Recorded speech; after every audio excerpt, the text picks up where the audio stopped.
Initially, my paper was to be presented in Polish, but when I saw how varied the program was, both linguistically and thematically, I considered that probably it would be more understandable in English, especially as the argument is quite complex.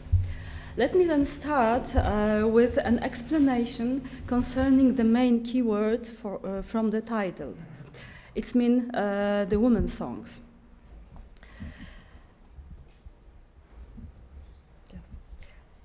The studies of them were begun as early as the 1880s.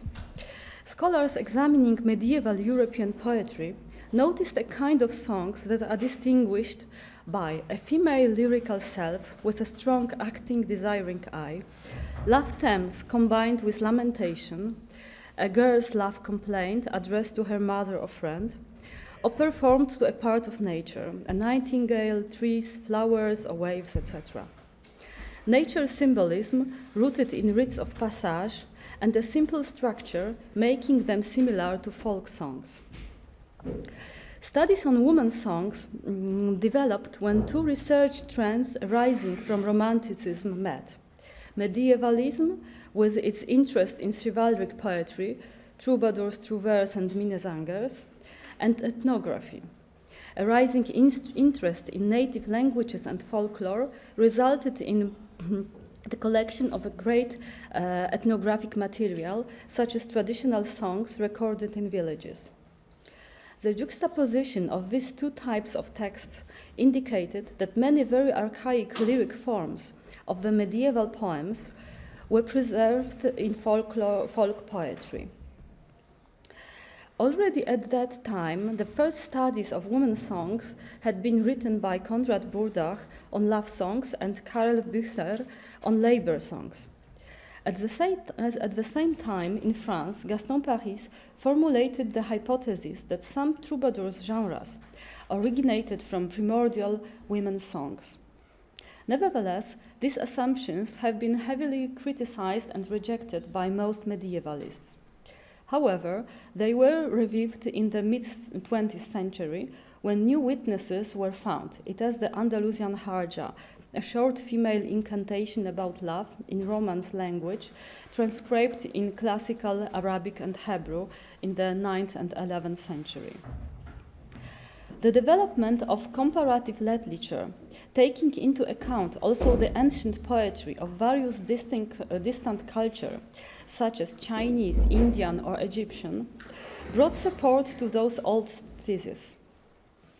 Theodor Frink's works on the Frauenlieder, women's songs, have been groundbreaking here.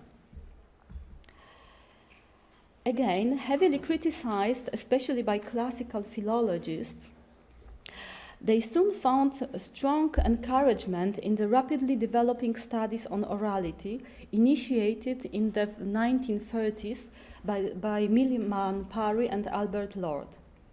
Their analysis of vivid Balkan tradition of long epic songs performed by illiterate gusleri served to show the formulaic structure of epic poetry, applicable also to Homeric one, and resulted in the development of research on the orality of ancient Greek literature. Soon, beginning from Margareta Alexiou's studies, the relics of women's songs were discovered even in the Iliad and in the choirs of Greek tragedies. Later on, the records and studies of women's tribal songs in Africa, Oceania, and South America have shown the existence of traditions with similar characteristics. In general, everywhere these songs belong to oral culture, and their lively presence and development ends with the advent of age of writing. The spread of education based on writing and reserved exclusively for men affected even stronger subordination of women and the reinforcement of patriarchy. So it was in classical Greece, so in Europe of the 13th and then in 16th centuries, so in indigenous tribal communities in modern times. The traditional incantations and ritual songs were preserved only among peoples who were cut off from the centres, from political and economic mainstreams, and from literate culture. Nevertheless, some forms of traditional women's songs have survived in high culture's texts written by men who have incorporated them into their poetry and transformed them considerably. Such examples we have in the mentioned medieval poetry. Let me then enumerate the particular forms of women's songs that are preserved in scripture still nowadays. However, our first example is only a documentary testimony of such a genre's existence. It is a Carolingian document from the year 789, which strictly forbids nuns in convents from sending love songs, vini ode, to young boys. Chronologically, the first textual examples are the two Anglo-Saxon songs, the so-called Wives' Lament and Wolf and Edwasser, a manuscript from the late 10th century, when we have the mentioned refrainic Mozarabic harjas. Next in line, the Latin poems written by clergy. Those are paraphrases, parodies of women's songs, very misogynistic and sneering, completely not understanding the natural symbolism of women's rituals. Whereas, almost at the same time, Provençal troubadours incorporated the forms of women's songs into their genres, especially such as Alba, Chanson d'amis, Chanson de croisade. Following them, German Minnesangers started composing many such songs referring to the native tradition. The same French trouvères used even more traditional female songs in their compositions, especially cheerful dance songs, but we have also a great representative of lamentable songs there, or combining both, like Chanson de Malmariée, a complaint of an ill-married woman which entitles her to have a young lover.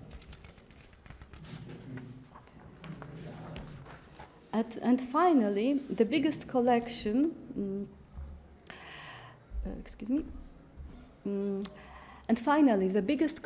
consisting of 500 songs, Galician Portuguese Cantigas de Amigo, the songs of a friend, a lover.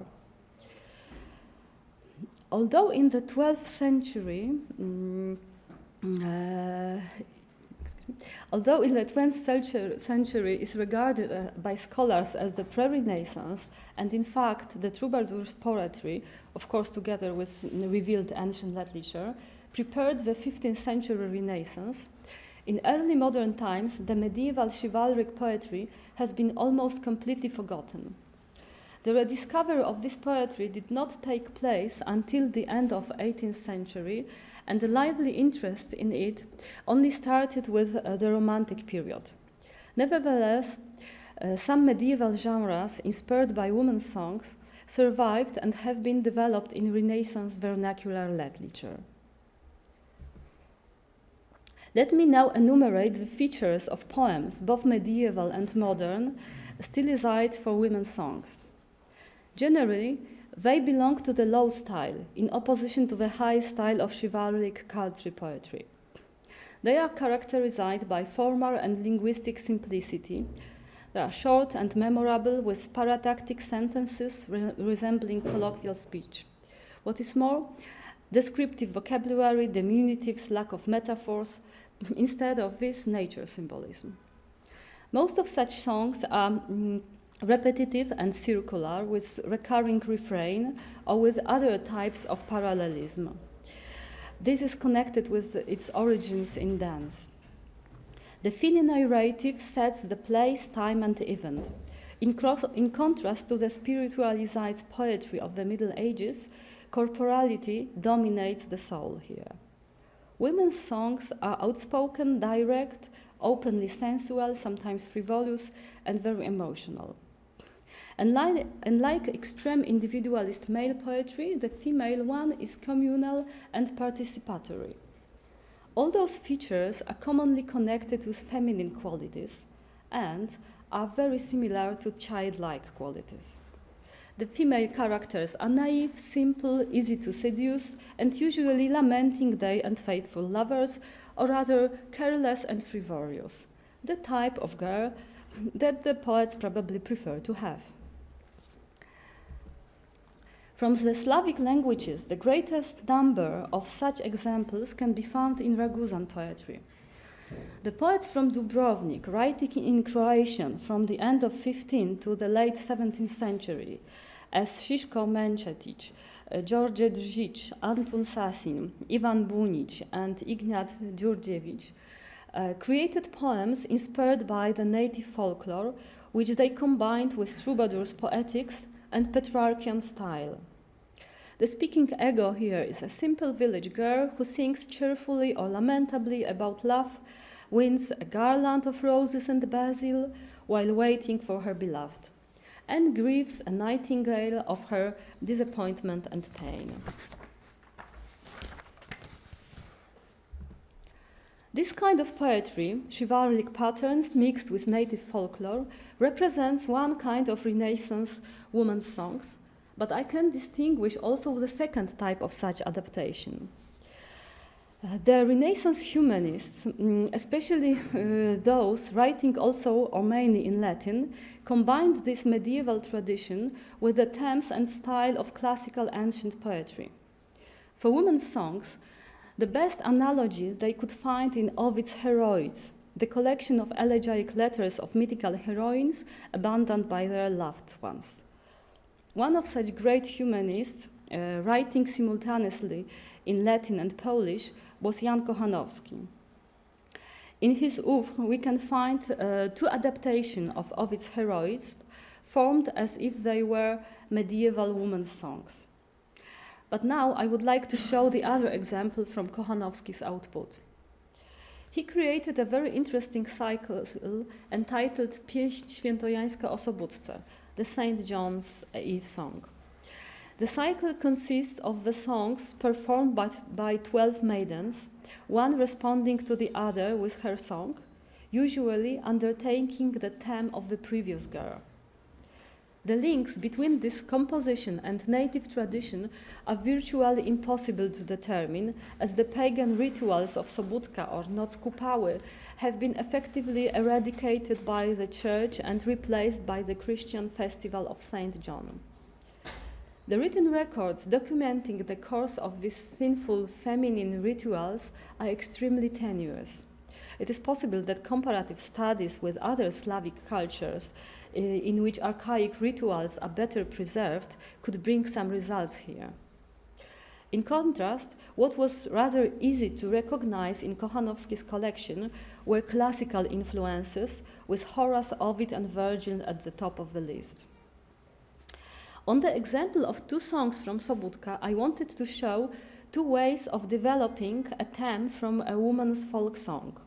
One resembling simply folk poetry, folkloric stylization, and the other combining this simple naive song with references to classical poetry, a classicization.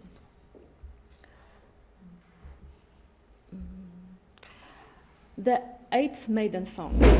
At first glance, we have a song of a naive village girl who, for lack of other company, directs it to the oxen she grazes.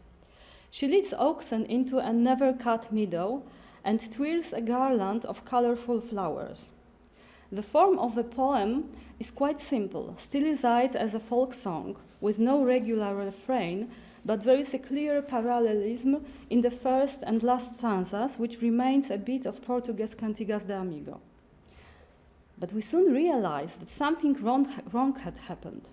The girl tries to recreate the garland that was taken away from her violently, and here the repetitive actions of garland wearing and the naive repetitive song are a form of coping with the trauma of the event, the meaning of which is only slowly coming to her and to us as readers. Another singer comes to her aid, clarifying what actually has happened. The ninth maiden tries to work through this trauma with her friend, formulating a description of the event. How? By using ancient literature. One could say that what we have here is professionally conducted psychological therapy, albeit in the style of Greek weepers. It means lament and revenge, rather than from today's psychoanalytic cabinet. First, he helps her mourn her loss by showing that people in the various hardships of life use songs to do so. To exemplify this, she employs paraphrases from Ovid Tristia. The ninth maiden invokes also a typical folk song motive, a nightingale, Słowik, but this nightingale turns out to be a Philomela, who, raped by her brother-in-law, takes cruel revenge on him along with her sister, killing his son and giving him his body to eat. In the end, as Ovid describes it in the Metamorphoses, they are all turned into burns by horrified gods. The description of this bloody story, quoted after Ovid, ends with the ironic statement that, thanks God, in Poland there are better morals and such terrible things do not happen. The whole song ends with a lamentic coda. In summary, Kochanowski used both the form of naive woman's song and classical literature to show the experience of women and their attempt to cope with trauma. It is a very specific way of humanistic adaptation of medieval woman's song form. Thank you very much.